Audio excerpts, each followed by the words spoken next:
To learn to be one's best friend. Takže naučiť sa byť sám sebe najlepším kamošom. In a kind way.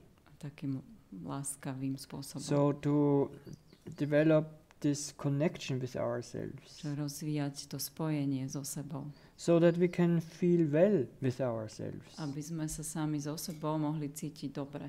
So that we can feel at home at ourselves. Aby sme sa sami v sebe mohli cítiť doma. So that you can feel as if you would arrive at home at yourself. Aby sme sa cítili, ako keď prídete domov k sebe samému. And so it's important to develop this connection to oneself so that we really also can open towards others. Takže je dôležité rozvinúť si toto spojenie so sebou, aby sme sa potom mohli otvoriť aj ostatným. It would continue, but I don't have it here. Ešte to pokračuje ďalej, ale už to nemám so sebou. And the idea of metta is also not to be in this position of I need to be loved, but to be able to give love to oneself, to receive it from oneself. A tá myšlienka tej mety spočíva v tom, že nie, že stále ja potrebujem byť milovaný zvonku, ale je to vlastne o tom dávaní tej lásky sám sebe, čiže dávať si tú lásku zvnútra. And he often said, when guiding metta meditation, it's okay not to be okay. A častokrát, keď viedol metta meditáciu, tak hovorieval, je v poriadku nebyť v poriadku. Because often we find it difficult to love ourselves because we feel that we are not okay. Lebo častokrát máme problém milovať sám seba práve preto, že sa necítime v poriadku. So first having to be perfect in order to deserve love. Že často máme to nastavenie, že musíme byť dokonalí na to, aby sme si zaslúžili lásku. But this is a conditional love and metta is an unconditional. Ale toto by bola podmienená láska a metta je nepodmienená láska. And one might think, well, but then I will never change for the better or whatever. Ale človek si potom môže povedať, no dobré, ale keď sa príjmem tak, ako som, tak sa nikdy predsa nezlepším v ničom. But what I have come more and more to think is that changes, and also to observe changes, usually just can happen when there is what I call a warm climate of the heart. Ale čo som ja uvidel a vypozoroval je, že tie zmeny sa môžu začať diať vtedy, keď je tam niečo, čo nazývam takým príjemnou, teplou atmosférou v srdci.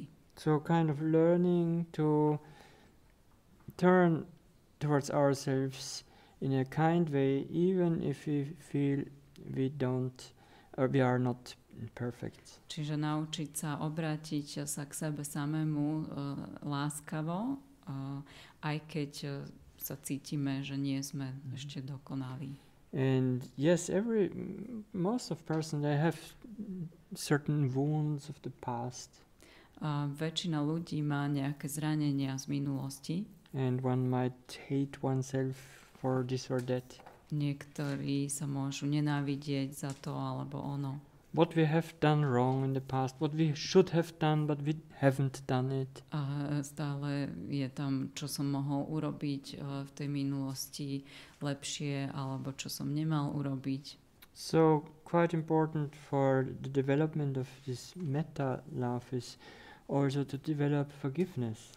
Takže potom, keď si chceme rozvíjať túto metta, kvalitu lásky, je dôležité rozvíjať aj odpustenie. One meditator once came for interview and said, I realized I can have metta for the past.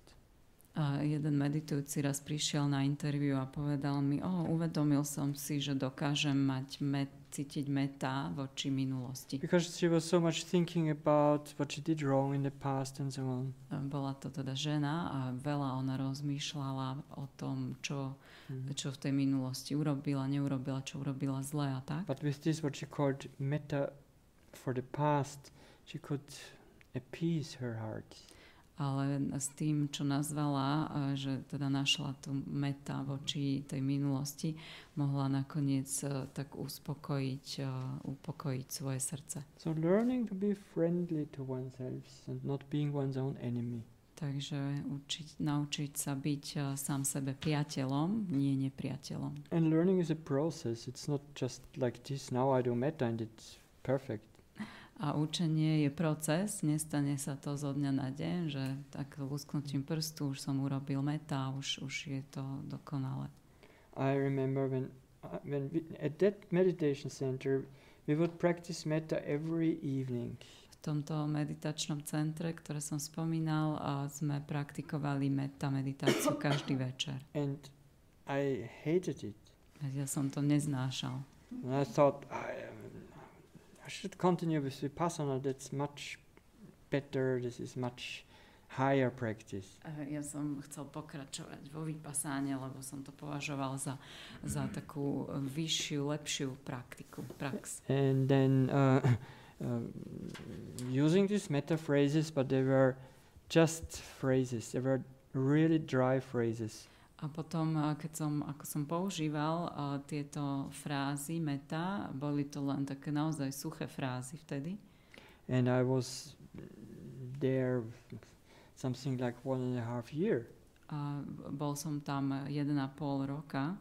But it was still dry phrases. A stále to boli len také suché frázy.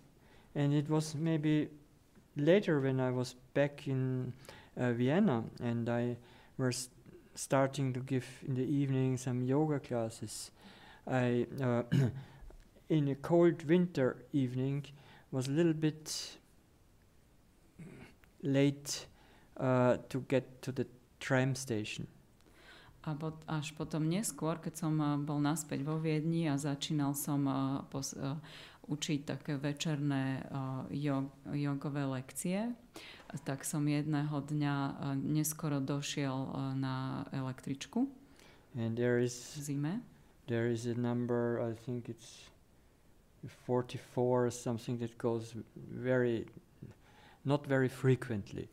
A potreboval som električku, myslím 44, ktorá zrovna nechodí veľmi často. And I missed it, and it was really cold, and usually I would think, oh, you are talking too much with this person, you don't get it right, you know that this tram goes at this and this time. A bola zima, naozaj, a teda tá električka mi ušla a zvyčajne by som si pomyslel niečo ako, tam si sa zdržoval, si sa rozprával s tým človekom, vlastne urobil si chybu, však vieš, že tá električka chodí v tomto čase a teraz ti ušla.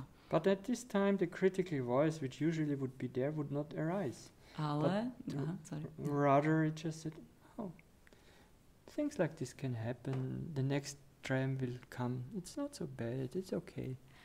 Ale zrazu namiesto toho tento kritický hlas sa neobjavil a namiesto toho sa objavil taký jemnejší hlas, ktorý povedal, tak to sa stáva, tak tá nasledujúca električka príde, no a čo, nevadí. So I really felt, I don't know that. To ma fakt prekvapilo, som sa tak pozrel, toto nepoznám. Then I thought, maybe one teacher once spoke about the fruition moment. Maybe this is fruition moment. A tak som si tak spomenul, ako jeden z tých učiteľov zvykol hovoriť o takom momente naplnenia, alebo keď uvidí človek tie plody, a som si povedal, tak toto je asi ten moment. Earning fruits of the practice. Kedy tá prax vlastne priniesla svoje ovocie. So the metta fruit took a long time. Takže to ovocie tej meta praxe trvalo celkom dlho, kým dozrelo. Really, with the time, and not just through the metta practice, but also through other practices, satipatthana and whatever, and life.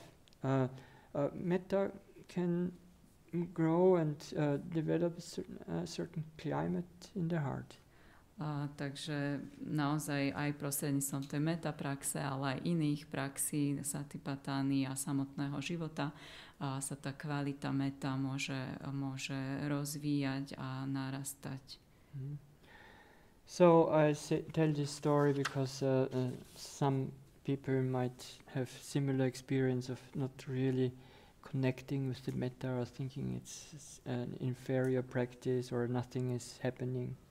Hovorím vám to preto, lebo možno niektorí z vás tiež máte ten pocit, že tá metaprax nie je bohvie čo, alebo že sa s tým neviete úplne spojiť. So, doesn't matter. Nevadí. Just keep on. Len pokračujte. Of course, not with force, not with Victorian will. Samozrejme nie nejakým násilím alebo takouto tvrdou viktoriánskou vôľou. Some patience, perseverance. Ale skôr s trpezlivosťou, vytrvalosťou. Okay.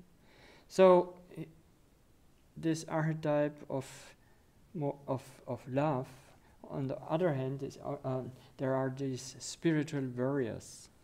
A v tomto archetype lásky na druhej strane sú potom tí duchovní bojovníci.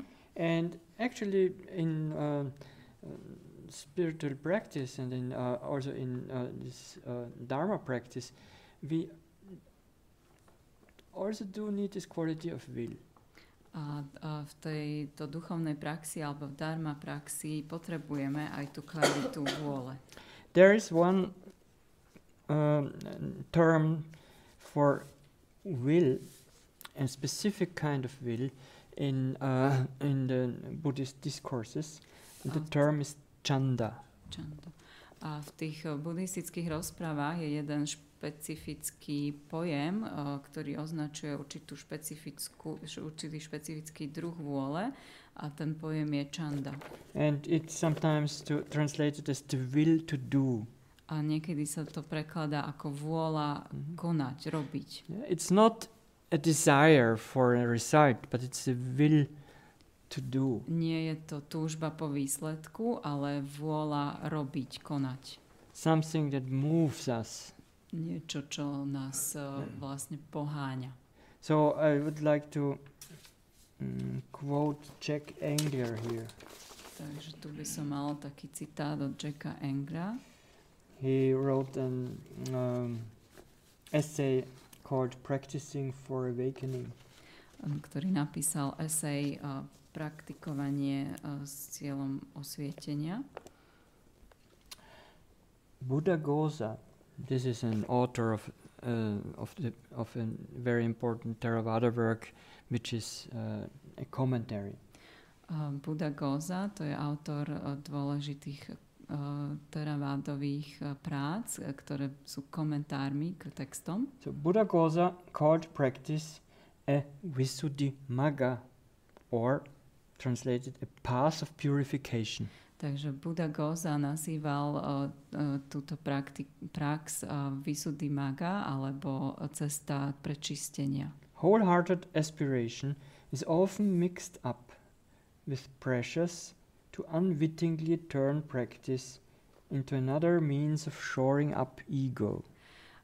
Taká ašpirácia z hĺbky srdca sa častokrát mieša s tlakom, ktorý nevedomky alebo nechcene nakopáva alebo nafukuje ego.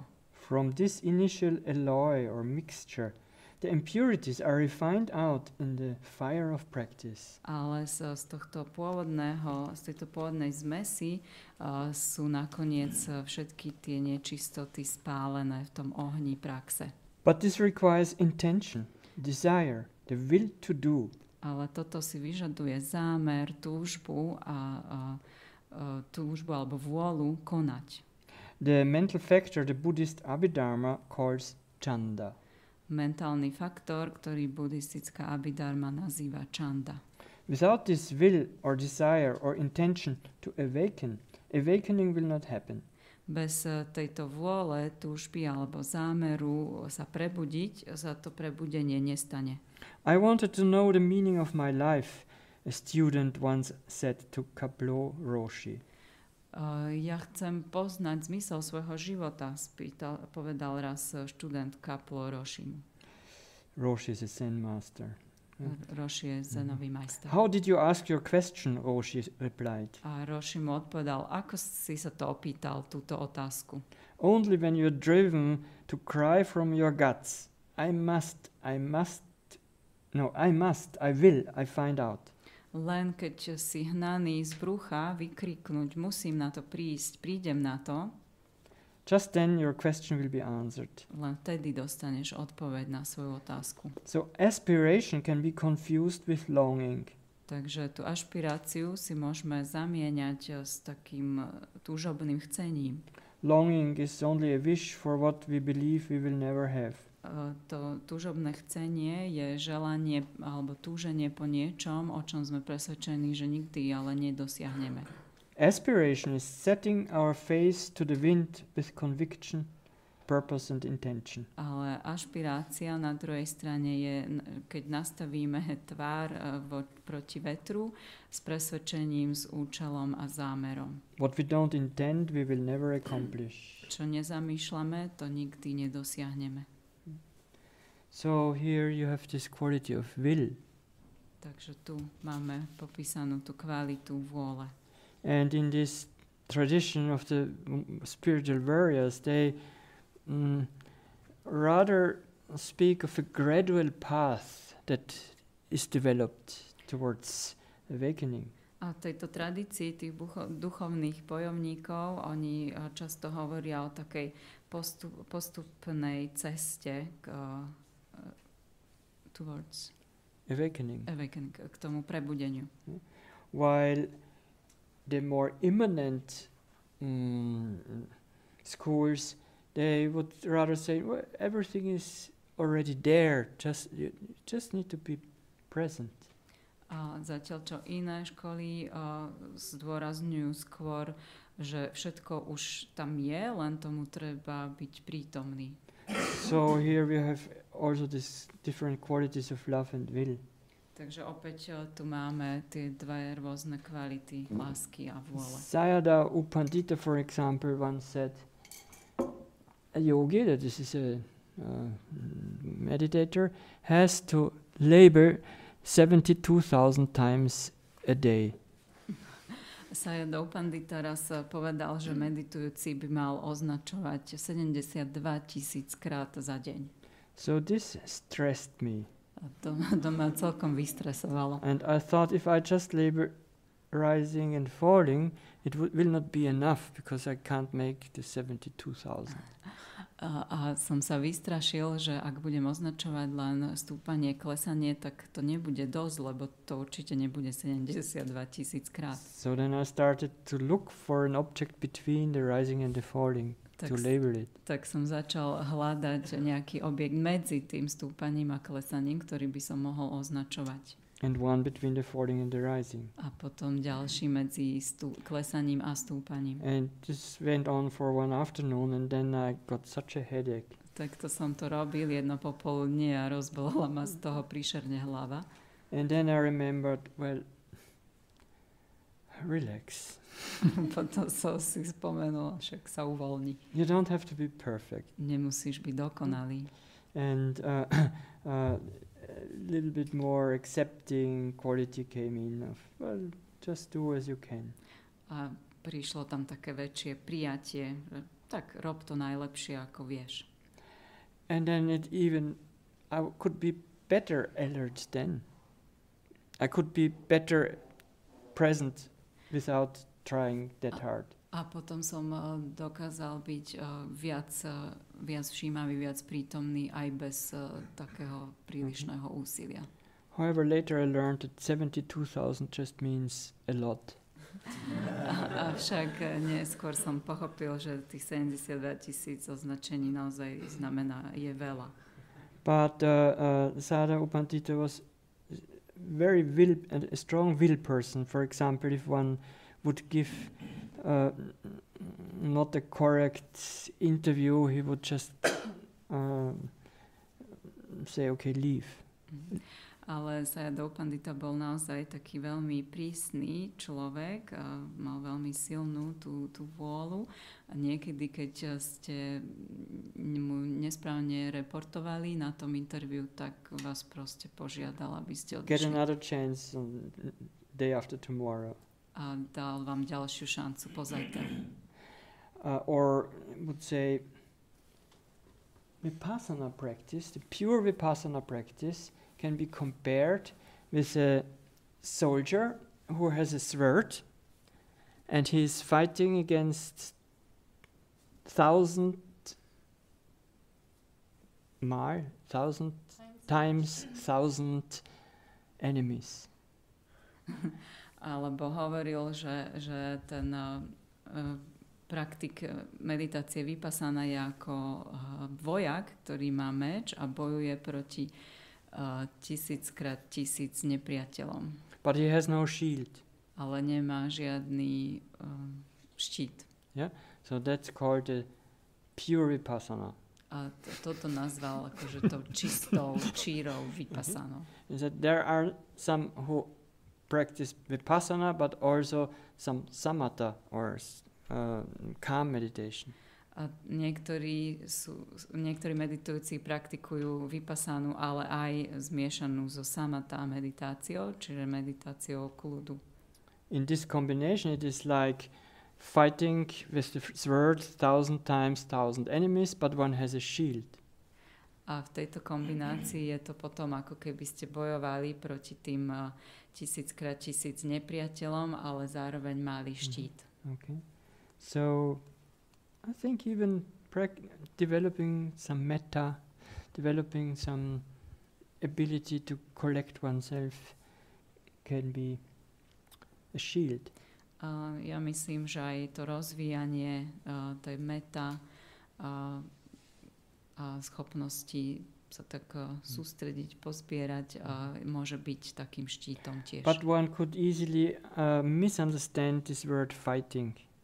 Ale treba dať pozor aj na nesprávne porozumenie tomu slovu bojovať. It's not that we fight the anger, we fight the delusion, we fight the self-criticism.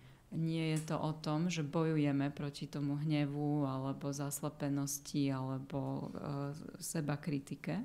But by strong mindfulness, we just recognize it and don't feed it anymore. Ale vďaka tej silnej všímavosti tieto iba rozpoznávame a neživíme ich viac. And with a strong and continuous mindfulness, they cannot creep in anymore. A keď máme tú všímavosť silnú a takú kontinuálnu, tak sa tam nemôžu viac vplížiť. So more and more desire and aversion and all those cannot manifest anymore. They can take roots. A tak postupne sa tie túžby a averzie, odpor vlastne nemôžu prejaviť a nemôžu sa tam zakoreňovať. And this is the purification of the mind. A toto je ten proces prečisťovania mysle. So I could go on with this, but the gist of the whole thing is archetype, love and will, that they can support each other. Mohol by som o tom ešte pokračovať dlho, ale vlastne tou hlavnou myšlienkou toho celého je, že tieto archetypy lásky a vôle sa môžu vzájomne podporovať. And both can be developed from an egocentric manifestation to a less or non-egocentric manifestation.